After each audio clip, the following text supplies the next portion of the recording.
તો હે friends, welcome back to my new vlog. અને આજના વ્લોગની શરૂઆત થાય છે કેટલા સાંજના 4 વાગે, કારણ કે ગાઈઝ અમે કંઈક ગયા હતા બહારે, એટલે અમે આવ્યા છે હમણાં ઘરે. અને જોઈ શકો છો અમારા ઘરનું એકદમ મસ્ત બેરી મોસમ છે, એટલું મસ્ત. તો તડકો બી બહુ જ લાગે છે ગાઈઝ આજ તો. અને ગાઈઝ જો અમારો અહીંથી બગીચો પેલી બાજુ ગતો રહે છે, પાછળની સાઈડ ટ્રાન્સફર કરી દીધો છે મમ્મીએ. ચલો દેખાડો. અહીં તો ખાલી આ મોગરો એકલો જ છે, અને અહીં આગળ બધા ફ્લાવર્સ છે. જો અહીં આગળ એક કુંડો મૂક્યો છે, અને પાછળ બધા ફ્લાવર્સને બધું લાગેલું છે. અત્યારે થોડોક બી વરસાદ પડે ને ગાઈસ તો તરત એ ફ્લાવર ઉગે બીજે દિવસ, એવું છે અમારે. અને જોઈ શકો છો ગાઈસ, ગ્રીનરીઝ બહુ બધી થઈ ગઈ છે અમારા ખેતરની ઘરની આમ આગળ જ. એટલે હવે અમારે ગ્રીનરીઝને બધી કાપી કાઢવાની છે. અને ગાઈસ પેલી બાજુ પણ પાછળ જોઈ શકો છો, તબેલા બાજુ પણ બધી જ ગ્રીનરીઝ થઈ ગઈ છે. એટલે હવે ગ્રીનરીઝને થોડી કટ કરવી પડશે આપણે. અને જો આજનું મોસમ બહુ જ મસ્ત લાગે છે, મને તો બહુ ગમે છે.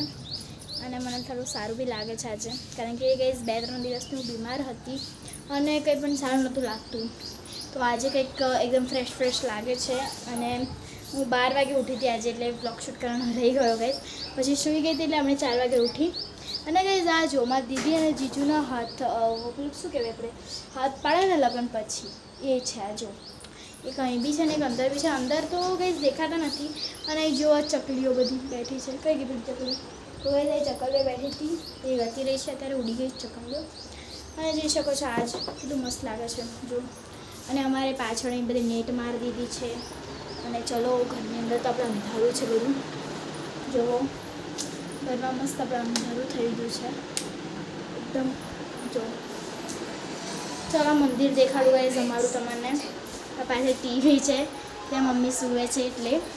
અને આ છે અમારું મંદિર, જોઈ શકો છો ગાઈસ કેટલું મસ્ત છે અમારું મંદિર. આ છે અમારા રણછોડરાય, અને આ છે અમારા હિંગળાજ માતા. અને તેમજ એમની બાજુમાં જ અમારા દીદીની જીજુની લગ્નની કંકોત્રી પણ છે જેવો.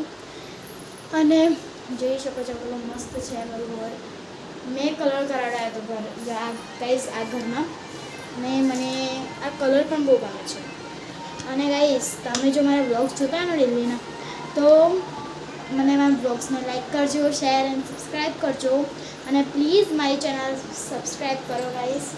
અને આ જો હું મારા બ્લોગ્સ પોતાના ગાઈસ બ્લોગ્સ છે ને હું મારી ટીવીમાં જોઉં છું. હું ટીવી ચાલુ કરું છું, અને જો નેટ નથી હોતું તો નથી જોતી. અને જ્યારે નેટ હોય છે ફોનમાં, ત્યારે મારા ટીવીમાં ચાલુ કરી મારા ખુદના બ્લોગ્સ જોઉં છું, કે મેં કેવું એડિટિંગ કરીને મૂકું છું. પછી તમારા લોકોને ગમે છે કે નહીં એવું પણ જોઉં છું. અને અત્યારે મારી મમ્મી ફોન જોઈ રહી છે જુઓ. એટલે પછી મળીએ.